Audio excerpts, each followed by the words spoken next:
ሰላም ወደ አድማጮቻችን እንግዲህ ቼልሲ በሜዳው በስታንፎርድ ብሪጅ በጠባብ ውጤት በሚባል 1-0 ማሸነፍ ችሏል ሌስተር ሲቲ። ጥሩ ፐርፎርማንስ ከቼልሲ ነገር ግን የጨዋታው ጀግና ኩኩሬላ ነው። እንግዲህ ኩኩሬላ ይሄ ዓመት የኩኩሬላ ይመስላል። ወደ አድማጮቻችን ይህንን ፕሮግራም ከመስራታችን በፊት የኩኩሬላና የሪሲ ጄምስን በተመሳሳይ ሰርተን ነበርና የኩኩሬላ አዲሱ ሚና የሚል ነበር። እዛ ላይ እንደነገርኳችሁ ኩኩሬላን ኤንዞ ማሬስካ በፈለጉበት ሰዓት በትክክለኛው ቦታ እንዲገኝ የሚፈልጉት ነው። ኩኩሬላን ገልጹት እንደ ኩኩሬላ አይነት እዚህ ቡድን ውስጥ 5 እና 6 ተጫዋቾች ካሉን ዋንጫዎችን እናሸንፋለን በማለት ነበር። በሚገባም ቦታውን ሽፋኑን እየሰጠ ይገኛል። ጥሩ ፐርፎርማንስ ኩኩሬላ በጣም የሚደነቅ ፐርፎርማንስን አሳይቶናል። የፓልመር ፔናልቲ መሳት ነው እንግዲህ ከተከታታይ 12 ፔናልቲዎች በእንግሊዝ ፕሪሚየር ሊግ ታሪክ በተከታታይ 12 የፕሪሚየር ሊግ ጎሎችን ያስቆጠረ አጥቂ አልነበረም። ፓልመር ያንን አድርገው ነበር። 13ኛውን ግን በሄርማንሰን በግብ ጠባቂው ተይዞበታል። ወደ አድማጮቻችን ጨዋታው እንዴት አገኛችሁት? በጨዋታው ላይስ እናንተ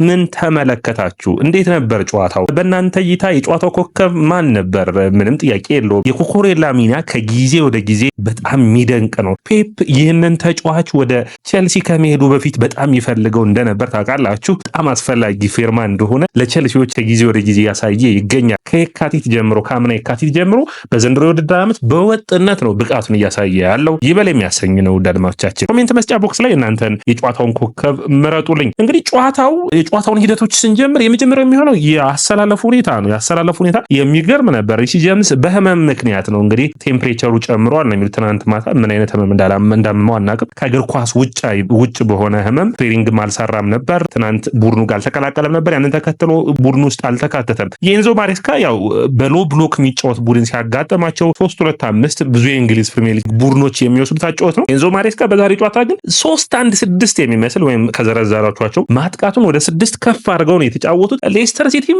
ይህንን የጠበቀ በሚመስል ሁኔታ መከላከሉን እንዲያግዘው ክርስቲያንሰንና ሉክ ቶማስን በግራ መስመር ላይ ሁለቱንም በአንድ ላይ ያሰልፏቸው ነበር። ሩድ ቫን ኒስተልሮይ እና ኤንዞ ማሬስካ በማላጋ አብረው እንደተጫወቱ ታውቃላችሁ ደደማቻችን። ስለዚህ ሩድ ቫን ኒስተልሮይ ሌስተር ሲቲን ከመያዙ በፊት ደውሎ የጠየቀው ኤንዞ ማሬስካን ነው ስለ ቡድኑ ሁኔታ። ስለዚህ ከሩድ ቫን ኒስተልሮይ ጋር በጣም ጓደኛ እንደሆኑ ይታወቃል። ስለዚህ በሚገባ አንብቦታል ማለት በሚቻል ሁኔታ ዌስሊ ፎፋና ከታህሳስ 1 በኋላ ለመጀመሪያ ጊዜ ቋሚ አሰላለፉ ውስጥ ገብቷል። ፎፋና፣ ቶሲን እና ኮልዊል ነው። እንግዲህ ግብ ጠባቂ ሁኔታም ሌላ አነጋጋሪ መሆን የሚጠበቅበት ነው። ሳንቼዝን ለምን ግብ ጠባቂ እንዳደረጉት ምክንያቱም እዚህ ጋር መነሳት የሚጠበቅበት ትልቁ ቁልፉ ሀሳብ ሳንቼዝ የእሳቸው ተመራጭ ግብ ጠባቂ እንደሆነ ነው። እንግዲህ ከጊዜ ወደ ጊዜ ፊሊፕ ዮርገንሰንም እንዳላሳመናቸው ነው በእሳቸው እይታ። በእኔ እይታ ፊሊፕ ዮርገንሰን ቢጫወት የሚሻል ይመስለኛል። ሳንቼዝ በጨዋታው ላይ ተሳስቶ እንደነበር አይታችሁታል። ፖሎ የመለሰበት እንግዲህ ያው በጣም የቶሲን እና የሱ ስህተቶች ነው። በግልጽ ግን በሚባል ሁኔታ እሱ ቀድሞ ወጥቶ ነበር። ኳሱ ተጨርፎ ፖል መታ። ከፖሉ በኋላ እንግዲህ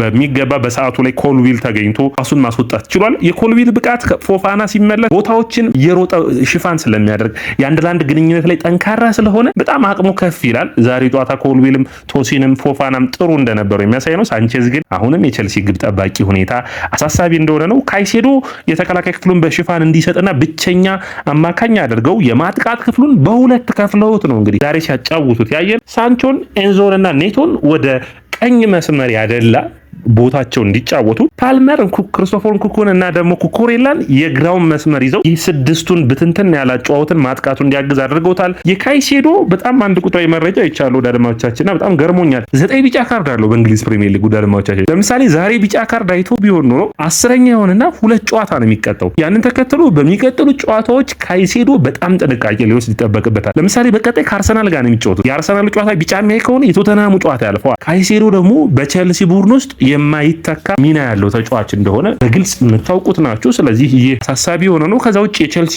ማጥቃት ያለ ጃክሰን አሳሳቢ ነው። አሁንም በግልጽ ኔቶ ጥረቶችን ያደርግ ነበር፣ ነገር ግን ቡድን ደግሞ ስፔሶችን የሚሰጥ አይደለም። ሳውዛምፕተን አይደለም ወይም ደግሞ አንዳርሶን ቪላ በሃይላይን አልተጫወቱም። በሎ ብሎክ ወደ ኋላ አፈግፍጎ ነው የተጫወቱት። ስፔሶች ከሌሉ ደግሞ ኔቶ ሩጫዎችን ሊያደርግ አልቻለም። ስለዚህ ያንን ተከትሎ ተቸግሯል። በጨዋታው ላይ የታዩ ሁኔታዎችን በምናይበት ጊዜ እንግዲህ የኩኩሬላ ምርጥ ጎል በሚባል ሁኔታ ነው። ካይሴዶ ከዚህኛው በኩል አቅጣጫዎችን በመቀየር አቃበለው። ስፔሱን በሚገባ መሬት ለመሬት ነው የመታው። በደንብ ነው ማስቆጠር የቻለው። አራተኛ የእንግሊዝ ፕሪሚየር ሊግ ጎሉ ነው ደረማቻችን። ፓልመር፣ ጃክሰን እና ኖኒ ማዱዌኬ ሶስት ተጫዋቾች ብቻ ነው የሚበልጡት። 4 የፕሪሚየር ሊግ ጎሎችን በመያዝ እንግዲህ በፕሪሚየር ሊጉ ለቸልሲ አራተኛው ጎል አግቢ ሆኗል። ዘንድሮ ምርጥ ብቃቱ ላይ ነው የሚገኘው። እንግዲህ በጨዋታው ላይ ካይሴዶም በጣም ጥሩ ፐርፎርማንሱን አይተናል። ቸልሲ ለምን ኩኩሬላን ይወዱታል ኤንዞ ማሬስካ ብለን ስናስብ አንደኛ በጣም እኔ ሁሌ የሚገርመኝ አሁን ጎሉን ሲያስቆጠር ራሱ ስፔስ ሪዲንጉ በጣም ጥሩ ነው። ስፔሶች፣ ክፍተት ቦታዎችን እየፈለገ በክፍተት ቦታዎች ይገኛል። ከዛ በጣም የሚገርመው የኩኩሬላ ብቃት ሪከቨር የሚያደርግበት ፍጥነትና ቦታውን ይዞ የሱን ቦታ ብቻ አይዝም፣ ቀና ብሎ በደንብ ቦታዎችን ያጠናና ስፔስ ያለበትን የተቃራኒ ቡድን የሚያጠቃቸውን ቦታ ደግሞ በሚገባ ይከላከላል። ሲከላከል ማስደሳች ነው፣ ሲያጠቃ ማስደሳች ነው። ይህ በጣም የሚደነቅ ኳሊቲው እንደሆነ መመዝገብ ያለበት ነው። ጥሩ ፐርፎርማንሱ ነው። ከአውሮፓ ዋንጫውም ዘንድሮ ውድድር ዓመትም ጥሩ ፐርፎርማንሱን እያየን እንገኛለን። ከዛ ውጭ እንግዲህ የሳንቾ ድሪብልን ተከትሎ ክሪስቲያንሰን የሚባለው እንግዲህ በጣም ግዴለሽነት በታየበት ሁኔታ ነው ፋውል የሰራበት። ግልጽ ፔናልቲ ነው። ሳንቾን በሚገባ ሰርቶታል። ማለትም አወዳደቁ ጥሩ ነበር ፔናልቲ እንዲገኝ ለቸልሲ። ያንን ተከትሎ እንግዲህ ፔናልቲውን ሊመታ ሲል ሄረማንሳ ግብ ጠባቂው አዘግይቶበታል። ፔናልቲው እንዳይመታ በጣም ጥረቶችን አደረገ። በሚገርም ሁኔታ እንግዲህ ጎሉን ለማስቆጠር መታ። መጀመሪያ የፔናልቲው ቦክስ ላይ ነጥቡ ላይ ፓልመር ኳሱን ሲያስቀምጥ ወደፊት ጠጋ ብላ ነበር። ተከራከረ፣ ወደኋላ አስመለሰ፣ ጊዜ ሰጠና ፓልመር ጭንቅላት ውስጥ የሆነ ነገር እንዲያስብ አደረገው ማለት ነው። ከዛ በሚገባ ፔናልቲውን አስቀረ። ለፓልመር በእግር ኳስ ተጫዋችነቱ በእንግሊዝ ፕሪሚየር ሊግ ተጫዋች ከሆነ በኋላ የመጀመሪያው ፔናልቲውን ስቷል። 12 ተከታታይ ፔናልቲዎችን ማስቆጠር ችሎ ነበር። ያ የሚደነቅ ባህሪው ነው። በጣም ጥሩ ፐርፎርማንሱ እንደሆነ የሚደነቅ ነው። ፓልመር ነው የሚያውቀው፣ ይህንን ማድነቅ የሚጠበቅበት ይመስለኛል። ነገር ግን በታይሪክ ጆርጅ ከ73ኛው ደቂቃ በኋላ ቀይረውታል። ይህ ጥሩ የሚባል ነው። ኤንዞ ማሬስካም እንዳሉት ይህ ቡድን ከዚህ በኋላ ኤ ቡድን ቢ ቡድን አይኖረው፣ አንድ ቡድን ብቻ ነው ያለው። ምክንያቱም በኮፐንሃገኑ የሚጫወተው ይህ ቡድን ነው የሚሆነው። ትንንሽ ቅያሬዎች ሊኖሩ ይችላሉ። ሜቢ አሽፖንግ፣ ታይሪክ ጆርጅ ድሎችን ሊሰጣቸው ይችላል። ከዛ ውጭ ግን በአንድ ቡድን ነው እየተጫወተ የምንቀጥለው። ስለዚህ የተጫዋቾችን ጊዜ መቆጠብ ያስፈልጋል። የመጫወቻ ጊዜያቸውን ዲስትሪቢዩትድ በእኩል ማድረግ ያስፈልጋል። ያንን ደግሞ በሚገባ እያደረጉ እየታዩ ነው የሚገኙት። ከዛ ውጭ እንግዲህ የማጥቃት ክፍሉ ላይ ኔቶ ስፔሶችን አግኝቶ በሚገባ እየተጫወተ አይደለም። በኔ እይታ አንድ እሱ መሻሻል የሚጠበቅበት ይመስለኛል። ቸልሲ የሚያጠቃበትን መንገድ ከሚከላከልበት እኩል መስራት ይጠበቅበታል። አጥቃቱ ውጤታማ ሲሆን እየታየ አይደለም። ኒኮላስ ጃክሰንን ይህ ቡድን በጣም ይናፍቀዋል። ማድዌኬም በጣም በቀኝ መስመር ላይ በጣም የተሻለ ፐርፎርም የሚያደርገው ተጫዋች እንደነበር በግልጽ የሚታይ ነው። ክርስቶፈር ንኩኩ ቡድኑ ውስጥ አሁንም አልተዋሃደም። የሆነ ነገር እንደሚጎል ይታያል። ስፔሶችን አግኝቶ ሹት አድርጎ ጎሎችን ሲያስቆጥር አይታይም። ማለት የሁሉም ነው። የአንዱ ተጫዋች ብቻ ማለት አይቻልም። ፓልመር ጥሩ ውጫዎች አሉት። ነገር ግን በቃ አሁን በእርግጠኝነት ይህንን አስተያየት መስጠት ያለብን ጊዜ ይመስለኛል። ያም ማለት ነው ቦታዎቹን ማንበቡ ጥሩ ፐርፎርማንሶቹ እንዳሉ ቢሆኑም አንድ ነገር ግን ማየት አለብን እዚህ ጋር ፓልመር በጨዋታው ላይ በንቃት መጫወት ይጠበቅበታል። ያንን እያደረገ አይደለም። በንቃት መጫወት ሲባል ምን ማለት ነው? በጨዋታዎች ላይ የመዘግየት ስሜቶች ይታያሉ። ከዚህ በፊት የነበረው ፓልመር አይነት ሹቶች ሲያደርግ የመዘግየት ቦታዎችን ሰልፊሽ የመሆን ባህሪ ይታዩበታል።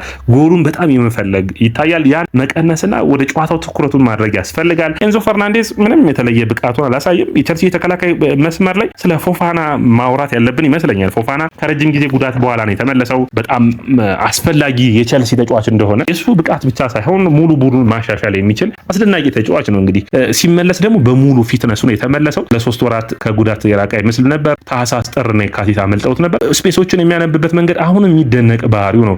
የፎፋና ሩጦ የሚዘጋበት መንገድ አሁን በቀይ መስመር ነው የተሰለፈው። የቀይ መስመር ተጫዋች ግን አይመስልም። በተለይ በአንድ አጋጣሚ ለቫርዲ ክሪስቲያንሰን የሰጠውን እድል በሚገባ ተከላክሎታል። በጨዋታው ላይ ያ አስፈላጊ የሆነ መከላከል ነበር። ከዛ ውጭ ለቶሲን ከኳስ ጋር ያለው ምቾት አንደኛ በጣም የሚደነቀው ሩጫዎቹ በፍጥነት ሪከቨር ማድረግ መቻሉ። ያው እንግዲህ ሩጫዎቹ ናቸው አንድም የጉዳት እንዲያጋጥመው የሚያደርጉት ያን ጥንቃቄ ያስፈልገዋል። ነገር ግን ጥሩ የሚባል ነው። እንግዲህ ሜቢ ኮንፈረንስ ሊጉን ጨዋታ ከኮፐንሃገን ጋር የሚደረገውን አርፎ በቀጣዩ ጨዋታ ለአርሰናሉ ጨዋታ የሚደርስ ከሆነ አስፈላጊ ተጫዋች ይሆናል። ከኳስ ጋር ፍጥነቱ በጣም የተለየ ነው።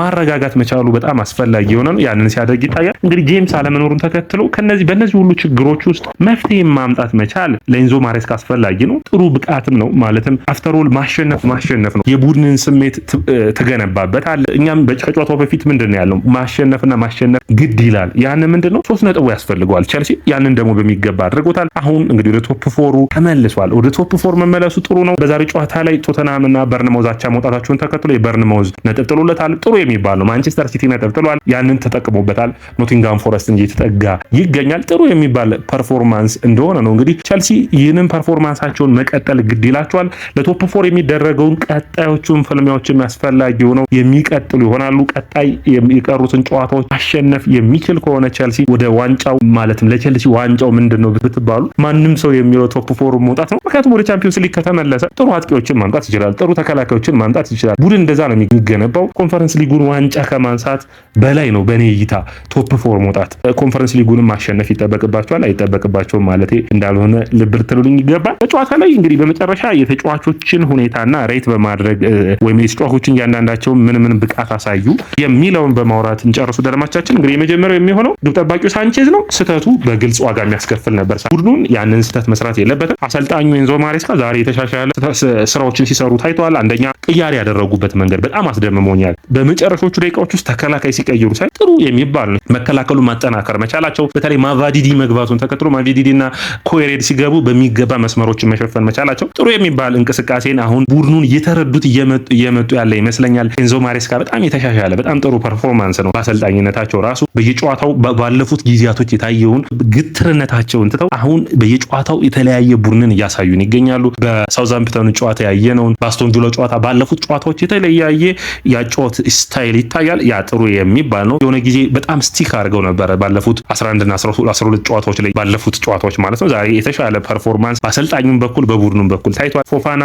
ቶሲን እና ኮልቪል ዛሬ ከብዙ ጊዜ በኋላ ጥሩ ብቃቱን አሳይቷል ባይነኝ። ቶሲን አሁንም ከነስተቶቹ የቡድኑ ጥሩ ተከላካይ ሆኖ እየቀጠለ ነው የሚገኘው። ካይሴዶ ምንም እንከን የለውም፣ በጣም ጥሩ የቼልሲ አማካይ ክፍል ተጫዋች ነው። ሳንቾ አሁንም ውጤታማ ጎል ማስቆጠር ይጠበቅበታል። የሳንቾና የኔቶ ጉዳይ በግልጽ መወራት ያለበት ይመስለኛል። ቼልሲ ከሁለቱ ተጫዋቾች ጎል ይፈልጋል። ፓልመር በማያስቆጥርባቸው ጨዋታዎች ላይ ከሁለቱ ተጫዋቾች ጎል በሚገባ የሚጠበቅ ነው የሚሆነው። ያን ማድረግ ይጠበቃል። ከዛ ውጭ ፓልመር እና ክሪስቶፈር ንኩኩ በአንድ ላይ መሰለፍ እንዴት እንደሚችሉ ደግሞ ኤንዞ ማሬስካ ማጥናት ይጠበቅባቸዋል። እየተመጋገቡ በስነ ስርዓት መጫወት የሚችሉበትን ያለመናበብ ሂደቶች ይታያሉ። አንዱ ለአንዱ ላይ መዘግየት፣ ሁለቱም የኢጎ ችግር ይሁን አላቅም። እንግዲህ ፓልመር በጣም ለቼልሲ ከክሪስቶፈር ንኩኩ አንጻር በጣም አስፈላጊ ተጫዋች ነው። ነገር ግን በጨዋታው ላይ ምርጥ የነበረው ኩኩሬላ ነው። እንግዲህ መስመሩን ጠብቆ በሚገባ ሲያጠቃ ነበር።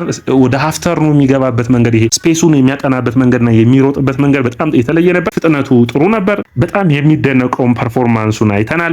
ኩኩሬላ በጨዋታው በጣም አስደናቂ ብቃቱን አሳይቷል። ቼልሲ ቀጣይ አርሰናል ቶተንሃምን የሚገጥም ይሆናል። እነዛ ጨዋታዎች አስፈላጊ ናቸው ለቼልሲ ውጤቶቹን ለማስቀጠል። ዋንጫ የሚሆነው ለቼልሲ ቶፕ ፎር ማሳካት ነው። አሁን ወደ ቶፕ ፎር ተመልሷል። ይህንን ፐርፎርማንሳቸውን ማስቀጠል ለቼልሲ አስፈላጊ ሆኖ ይታያል። እንዴት ያስቀጥሉታል ብላችሁ ካሰባችሁ ደግሞ አንደኛ ጨዋታዎችን ጌም ባይ ጌም ጨዋታ በጨዋታ ቡድኑን እያሻሻሉ ማየት ከኤንዞ ማሬስካ የሚጠበቅ ይመስለኛል። የቶፕ ፎር ሩጫውን በሚገባ መረዳትም የሚያስፈልግ ይመስለኛል። እንግዲህ ስናየው ቼልሲ በ49 ነጥብ ላይ ይገኛል። ካለፉት 5 ጨዋታዎች 3ቱን አሸንፎ 2 ተሸንፏል። ጥሩ ፐርፎርማንሱ እንደሆነ የሚቀጥል ነው። 28ኛ እንግሊዝ ፕሪሚየር ሊግ ነው። 10 ጨዋታዎች ይቀራሉ።